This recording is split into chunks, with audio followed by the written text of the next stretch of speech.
चलिए फ्रेंड्स, हम आगे बढ़ते हैं। ल्यूकोसाइट जान लेते हैं। ल्यूकोसाइट मतलब वाइट ब्लड सेल होता है। ये मतलब कलरलेस होता है, इसीलिए इसको वाइट ब्लड सेल कहा गया है। द ल्यूकोसाइट, ल्यूको मीन्स क्या होता है? वाइट, और साइट मीन्स सेल। ये हम बार बार बता रहे हैं सबका तोड़ तोड़ के कि आपको याद रहे, इसीलिए इस तरह का इसका नाम रखा गया है। The leucocyte are the other formed elements of the blood. ये अदर फॉर्मेड एलिमेंट्स है, मैंने पहले ही बताया था। फॉर्मेड एलिमेंट्स किसको कहते हैं? तो WBC, RBC और प्लेटलेट को। Present in the blood in fewer numbers, ये हमारे ब्लड में बहुत कम संख्या में प्रेजेंट होता है, लेकिन कहा जाता है ना, छोटा बम और बड़ा धमाका, वही वाला काम ये करता है। भले ही हमारे ब्लड में बहुत कम संख्या में प्रेजेंट होता है, लेकिन ये बहुत बड़ा रोल निभाता है, बड़ा धमाका करता है। देन द RBC, मतलब वो RBC के मुकाबले में बहुत कम होता है। एक WBC जहाँ रहे वहाँ 500 RBC के बराबर, मतलब 500 RBC रहा वहाँ एक WBC, वैसे है हमारे बॉडी ब्लड में। In a normal adult there are about 4,000 to 11,000, मतलब एगो नॉर्मल एडल्ट का बात कर रहे हैं तो 4,000 से 11,000 माइक्रोलीटर तक हमारे ल्यूकोसाइट होते हैं ब्लड में। The blood is centrifuge the leucocyte from a white layer, मतलब हम जब ब्लड को सेंट्रीफ्यूज करते हैं तो ल्यूकोसाइट के नीचे और RBC के पहले एक लेयर बनता है जिसे बफी कोट कहते हैं। आप यहाँ फिगर में देख सकते हैं। तो हम लोग अगर ब्लड को सेंट्रीफ्यूज करते हैं और तो क्या होता है, एक येलो कलर का प्लाज्मा या सीरम हम लोग को दिखाई देता है और नीचे RBC मतलब कि सेडिमेंट होता है। तो वहीं पे एक लेयर और बनता है, अगर आप ध्यान से देखेंगे तो उसी ही हम बफी कोट कहते हैं। जस्ट एबव RBC, मैंने बोला RBC के पहले और प्लाज्मा या सीरम के नीचे। WBC defence mechanism of body, होता है ना, आप डिफेंस ज्वाइन करना चाहते हैं, वैसे ही कितने लोग का होता है डिफेंस में हमको जाना है, वैसे ही हमारे जो बॉडी में WBC है वो डिफेंस का काम करता है। WBC is the defence mechanism of body, ये डिफेंस मैकेनिज्म है हमारे बॉडी का। ये बहुत प्रोटेक्ट करता है, जैसे आर्मी वगैरह हमारे मतलब कि कंट्री को प्रोटेक्ट करते हैं, वैसे ही ये हमारे बॉडी को प्रोटेक्ट करता है। ये largest cell in the blood, मतलब कि ये इसका संख्या भले कम है, लेकिन इसका जो ये 5 तरह का होते हैं ना, इसके चलते इसको लार्जेस्ट सेल कहा गया है ब्लड में। इसका टाइप्स हम देख लेते हैं। WBC 2 टाइप के होते हैं। WBC पहले कलरलेस होता है, इसीलिए वाइट इसका माना गया है, वाइट ब्लड सेल। तो WBC 2 तरह का होता है, ग्रैनुलोसाइट होता है और एक ग्रैनुलोसाइट होता है। ग्रैनुलोसाइट क्या है? The cell which present granules are called granulocyte, मतलब जिसमें ग्रैनुल्स प्रेजेंट होता है उसको ग्रैनुलोसाइट कहते हैं, जिसमें ग्रैनुल्स प्रेजेंट नहीं रहता है उसको एक ग्रैनुलोसाइट कहते हैं। ग्रैनुलोसाइट में फ्रेंड्स कौन कौन सा आता है? तो न्यूट्रोफिल आता है, स्नोफिल आता है, बेसोफिल आता है। फ्रेंड्स, हम आगे बढ़ते हैं। तो एक ग्रैनुलोसाइट और ग्रैनुलोसाइट हम पढ़ रहे थे, तो ग्रैनुलोसाइट जान जाते हैं। तो ग्रैनुलोसाइट में क्या होता है? न्यूट्रोफिल, स्नोफिल, बेसोफिल, तीनों हम जान जाते हैं। सबसे पहले न्यूट्रोफिल। न्यूट्रोफिल क्या है फ्रेंड्स? तो न्यूट्रोफिल का सेकेंड जो बायोलॉजिकल नेम है वो है पॉलीमॉर्फोन्यूक्लियर ल्यूकोसाइट। पॉली मतलब क्या होता है? मेनी, बहुत सारे लोब्स।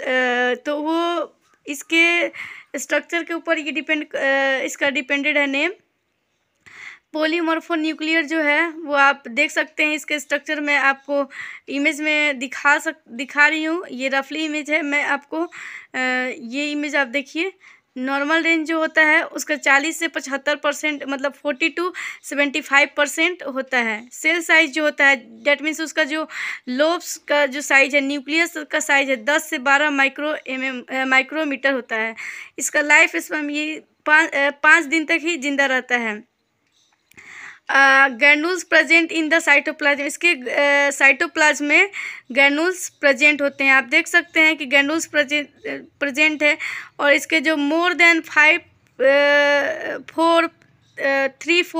लोब्स होते हैं, मोर देन 4 लोब्स होते हैं।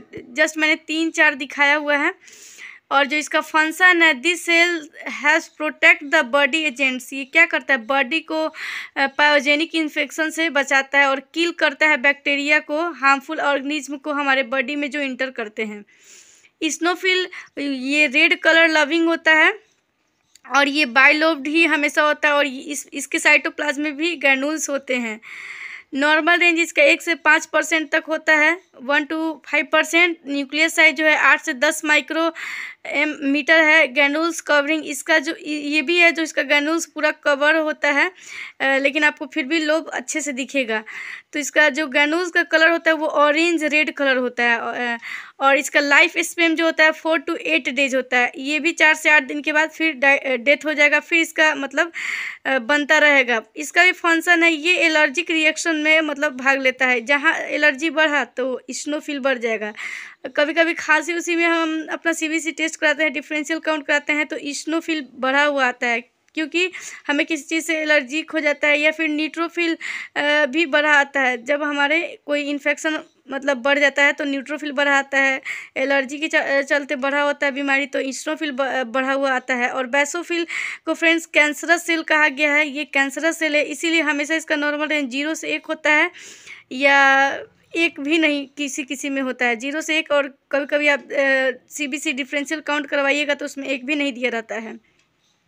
तो इसको नॉर्मल रेंज 0 से 1% माना गया है। इसका लाइफ स्पैन 4 से 8 दिन होता है।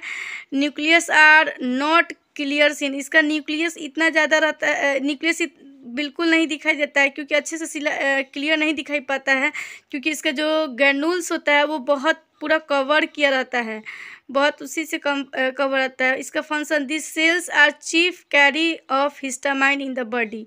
इसका फ्रेंड्स आप स्ट्रक्चर देख सकते हैं, बहुत ज़्यादा ये कवर किया है। इसका ग्रैन्यूल्स बहुत बड़े बड़े होते हैं और डार्क कॉजेज हैं, ग्रैन्यूल्स कवरिंग बहुत ज़्यादा रहता है। तो आई होप आपको न्यूट्रोफिल, इस्नोफिल, बैसोफिल समझ में आ गया होगा। ये समझ गए तो आपको डिफरेंशियल काउंट समझने में बिल्कुल भी दिक्कत नहीं होगा। आप इसका एक स्क्रीनशॉट ले लें। फ्रेंड्स, हम एग्रेनुलोसाइट, लिम्फोसाइट और मोनोसाइट देख लेते हैं। लिम्फोसाइट जो होता है वो 2 टाइप्स के होते हैं, लार्ज लिम्फोसाइट, स्मॉल लिम्फोसाइट। दोनों का स्ट्रक्चर मैंने बनाया है और आप इमेज में भी देख सकते हैं। लार्ज लिम्फोसाइट का नॉर्मल रेंज होता है 20 से 40%, सेल साइज होता है 12 से 15 माइक्रोमीटर, और कलर जो होता है इसका ब्लू होता है। स्मॉल लिम्फोसाइट का कलर जो होता है वो पेल ब्लू कलर होता है, और सेल साइज 7 से 8 माइक्रोमीटर, और नॉर्मल रेंज 20 से 40% होता है। ये पेल ब्लू कलर का होता है। स्ट्रक्चर में आप देख सकते हैं। इसका फंक्शन टी सेल, इसमें टी सेल और बी सेल्स भी पाए जाते हैं। T cell, B cell produce antibody, मतलब ये एंटीबॉडी को प्रोड्यूस करता है जो हमारे डिफेंस मैकेनिज्म में मदद करते हैं। ये टी लिम्फोसाइट और बी लिम्फोसाइट इसी में होते हैं। और ये मोनोसाइट जो हम देख लेते हैं, मोनोसाइट का नॉर्मल रेंज जो होता है 2 से 10% होता है, और सेल साइज इसका सबसे बड़ा होता है 16 से 12 माइक्रोमीटर। ये हमारे WBC के पूरे में सबसे बड़ा होता है इसका स्ट्रक्चर। और ये हॉर्स शू शेप आप कह सकते हैं, या किडनी शेप कह सकते हैं। ये इसका स्ट्रक्चर होता है। बीन शेप बोल सकते हैं, या किडनी शेप बोल सकते हैं, हॉर्स शू शेप बोल सकते हैं। इसका ऐसा स्ट्रक्चर होता है।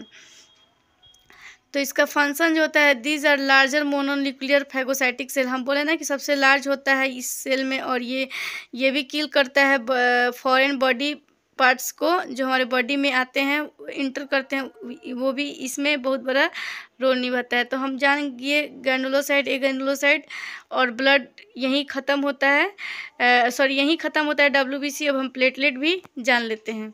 तो अगर आई होप कि इतना समझ में आ गया हो तो प्लीज़ एक बार लाइक कर दें, और चैनल पे पहली बार है तो सब्सक्राइब कर दें, और इसका स्क्रीनशॉट लेना चाहते हैं तो स्क्रीनशॉट ले लें।